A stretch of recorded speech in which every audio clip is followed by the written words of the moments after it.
सेवा ही मेरी पहचान, शंकर सोनेजा। सेवा ही जिनकी पहचान, वो हैं शंकर सोनेजा। फ्री मालेगांव का काढ़ा, फ्री जोड़ों के दर्द का तेल, फ्री नसों के दर्द से छुटकारा पाने की पीने की दवा। सेवा का लाभ उठाइए, सदैव आपकी सेवा के लिए हाजिर रहते हैं शंकर सोनेजा। न घर ऐं गाड़ी फ्री में मिलंदी आहे ऐं न कपड़ो लतो, पर हा रिश्तो.com ते रजिस्ट्रेशन बिल्कुल फ्री में मिलंदी आहे, जिते 3000 खां वधीक प्रोफाइल्स रजिस्टर्ड आहिनि ऐं जिते ख़ास करे छोकरियुनि जा प्रोफाइल्स सेफ ऐं सिक्योर्ड रखिया वेंदा आहिनि। त जल्दी ही पंहिंजो नालो रजिस्टर करायो। थी सघे थो तव्हांजो जीवन साथी तव्हांजो इंतजार कंदो हुजे। रिश्तो.com, सिंधियुनि जो सिंधियुनि सां, ऑनलाइन सिंधी मैट्रिमोनी। नमस्कार, मैं राजेश दलवानी। आप देख रहे उल्लास लाइन बुलेटिन। शहर की ताज़ा खबरें देखने के लिए हमारे न्यूज़ चैनल को जरूर सब्सक्राइब करें। मामला ऐसा है कि हमारे अमरनाथ गांव के एक किसान है जिनका नाम है बालकृष्ण धर्मजी पाटिल। कुछ पहले 20 साल पुराने हमारे उनके ताल्लुकात थे और उनकी एक जमीन है यहाँ पे ग्राम पंचायत माणेरे। तो वहां पे वो जमीन पूरी उनके नाम पर ही है। उस जमीन का जैसा हमने कुछ कागजात देखे तो उसमें हमें मालूम पड़ा है कि उनमें एने का ऑर्डर है, 7/12, फेरफार, टैक्स पावती, लाइट बिल, इंडेक्स 2 जिसको हम रजिस्ट्रेशन कहते हैं, तो वो सारे कागजात उनके नाम पर ही है। वो सारे कागजात उनके नाम पर है। वो देखने के बाद उन्होंने मुझे बताया कि कुछ ऐसे ऐसे मुझे प्रॉब्लम आए हैं और कॉलेज के तरफ से हमें तकलीफ हो रही है। और जेठा चंचल दास पुरस्वानी नाम का आदमी कोई वो कॉलेज चलाता है, लेकिन बाद में हमको पता चला कि जेठा चंचल दास पुरस्वानी ये तो नाम के लिए, लेकिन वहां पे दूसरा ही कोई तो उन्होंने चेयरमैन बनाया है। और मुझे ऐसा पता चला कि इनकी जो कॉलेज की मान्यता ये दूसरे नाम से ये कॉलेज यहाँ पे चला रहे हैं, ऐसा मुझे पता चला है। लेकिन हमने सारी पूछताछ करने के बाद हमने ये सोचा कि अभी राइट ऑफ इंफॉर्मेशन देकर हमें यूनिवर्सिटी से कुछ मालूमात लेनी चाहिए, क्योंकि मुंबई यूनिवर्सिटी जो है वो इसके सब अंडर में आती है और यहाँ से मान्यता जो मिलती है वो मुंबई यूनिवर्सिटी के जरिए इनको मिलती है, प्राप्त होती है। तो हमने पिछले 2-3 महीने से बार बार उनको हमने राइट ऑफ इंफॉर्मेशन हम उनको दिया था। कम से कम 3-4 महीने हुए, लेकिन उसमें से हमको कोई जवाब प्राप्त नहीं हुआ। और जवाब प्राप्त नहीं होने के बाद उनके कुछ हमें पत्र प्राप्त हुए। उस पत्र में लिखा था कि भाई 15 दिन का हमें समय दो। मैं पहली बार सुन रहा हूँ राइट ऑफ इंफॉर्मेशन में इतनी बड़ी यूनिवर्सिटी हमको समय मांगती है। ये बड़ी खेद की बात है।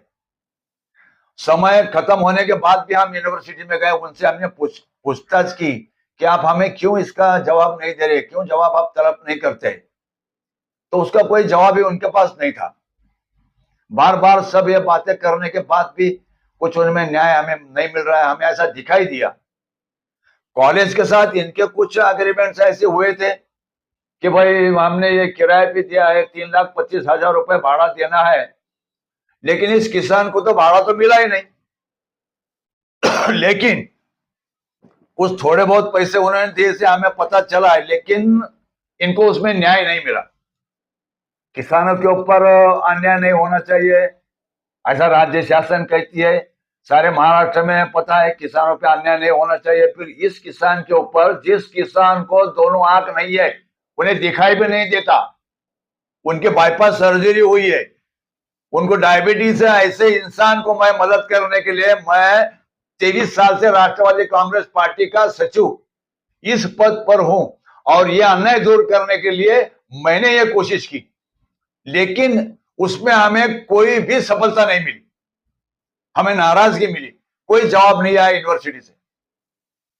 और इसलिए हमने अभी यह निर्णय लिया है, आने वाले 22 तारीख को गुरुवार को सुबह 11 बजे से शाम को 5 बजे के अंदर, गुरुवार को सुबह 11 से शाम को 5 बजे के अंदर के समय मैं अचानक मुंबई विद्यापीठ के सामने आत्मदहन करने जा रहा हूं। और इसके बाद अगर मुझे कुछ कम ज्यादा हुआ तो इसके जिम्मेदारी मुंबई विद्यापीठ के doctor Ravindra Kulkarni, joint secretary Deepak Vasave, उसके बाद में भारती मैडम और वहां का जो भी प्रशासन होगा, जिन जिन लोगों ने मुझे हर एक कैबिन में वहां पे ये कैबिन जाओ, वो कैबिन जाओ, फलाने जगह जाओ, 207 नंबर में जाओ, जितना मैं वहां पे परेशान हुआ, इसलिए मैंने अभी जिम्मेदारी इन पर डाली है कि मुझे अगर कुछ कम ज्यादा हो कि सारी जिम्मेदारी उन पर जाएगी। मेरे मृत्यु को वो कारणीभूत रहेंगे। आपने माहिती मांगी थी कि आपको नहीं देनी? हमने माहिती ये मांगी थी कि उल्लासनगर के जो बड़े बड़े विद्यालय, जो कॉलेजेस है, उनकी मान्यता मुंबई विद्यापीठ से प्राप्त होती है। और उसके जो दस्त हमने मांगे थे कि भाई कौन से दस्त लेके आपने इनको मान्यता दी है, वो दस्त हमें आप दीजिए ना, तो हमें पता चलेगा ये योग्य है या अयोग्य है। वो दस्त हमें नहीं मिले। दूसरी बात हमने उनको पूछी कि भाई आप कौन से कागज मांगते हो, आपको अगर किसी कॉलेज को मान्यता देनी है तो आपको कौन से कागज आप मांगते हो। ये तो यूनिवर्सिटी का सवाल हुआ। ये तो यूनिवर्सिटी हमें ये कागज देना चाहिए ना, भाई हम ये कागज इनको मांगते हैं 1 to 10, ये कागज हमारे पास प्राप्त हुए तो हम इनको परमिशन देते हैं। वो भी हमें प्राप्त नहीं हुआ। इसके बाद में रजिस्ट्रेशन डॉक्यूमेंट्स वहां पे गए नहीं, ऐसा मुझे पता चला। ये शेतकरी जो जगह का मालिक है उसकी एनओसी भी लगती है, ये भी हमें पता चला। और शेतकरी बंधु हमारे बाकुने पाटिल साहब बोलते हैं कि मेरे से कोई एनओसी मांगी ही नहीं। एनओसी में मांगा, पूरा इमारत मैंने थोड़ा थोड़ा पैसा जमा करके पूरा इमारत बनाया है। और उसको पानी तक मैंने बरमुंडा पेन के सुबह को 5 बजे जाके मैं पानी मारता था। खुद मैंने मेरे हाथ से इतना मेहनत करके बनाया। आज वो मेरा बच्चों का मुंह से निवाला छीना है उसने। आज 2006 से 7 से वो मेरे को कुछ नहीं दे रहा है, 1 रुपया नहीं दे रहा। मेरा हड़प करके बैठा हो पूरा मेरा इमारत। मेरे पर बहुत बड़ा अन्याय हो रहा है। कितने में डन हो गया था भाड़ा? कितना डन हो गया था भाड़ा? मेरा 3,25,000 दे रहा था वो। एग्रीमेंट 4-6 महीना किया। एग्रीमेंट तो बना? एग्रीमेंट नहीं किया उसने। एग्रीमेंट मेरे से एक किया है कि मेरे को दिक्कत मांगते जरा कॉलेज, और वो एग्रीमेंट है मेरे पास, उसका फोटो उसमें लगेला है। और एग्रीमेंट में बोला था भाई 6 महीने में तुमको आधा पेमेंट देगा और 15 महीने में पूरा पेमेंट देगा। मेरे को 15 लाख दिया, इससे ज्यादा मेरे को कुछ पेमेंट ही नहीं मिला आज तक। ना अभी भाड़ा भी नहीं दे रहा है और वो हड़प करके बैठा है, कुछ नहीं दे रहे हो। मैं गरीब आदमी जाएगा किधर? आपने इसकी शिकायत पुलिस में की थी? पुलिस में 10 बार शिकायत किया। पुलिस लोग बुलाते, स्टेटमेंट देते, सही लेते मेरा और छोड़ देते, हो गया तुम्हारा। कोई पुलिस मेरे को मदद नहीं कर रहा है, कोई पुलिस मदद नहीं कर रहा है। हमने की थी हमारे माननीय महाराष्ट्र के उप मुख्यमंत्री और गृह मंत्री देवेंद्र फडणवीस साहब को की थी। उसके बाद में हमारे ठाणा के जिलाधिकारी साहब हैं, और उसके बाद में हमने पुलिस कमिश्नर साहब हमारे ठाणा के, हम उनके पास शिकायत की थी। और उसके बाद में हमने विक्टोरिया पुलिस स्टेशन में भी शिकायत की थी, लेकिन वहां पर बुलाया गया था, पूछताछ हुई, उसके बाद में कुछ आगे कार्रवाई नहीं हुई, क्योंकि उन्होंने हमें कहा था कि हम उनको ही बुलाएंगे। उनको बुलाया गया। उन्होंने वहां पे कौन से ही डॉक्यूमेंट्स उपलब्ध नहीं थे। पुलिस स्टेशन पे भी उन्हें डॉक्यूमेंट नहीं लाए। जेठा चंचनदास पुरस्वानी इन्होंने कोई भी डॉक्यूमेंट पुलिस स्टेशन में नहीं लाए थे, बराबर। उसके बाद जहां जहां इनको डॉक्यूमेंट्स मांगा गया वहां पे इन्होंने कोई भी डॉक्यूमेंट्स अपने शो नहीं किए, दिखाए नहीं। इसका मतलब इनके पास कोई भी डॉक्यूमेंट्स नहीं है।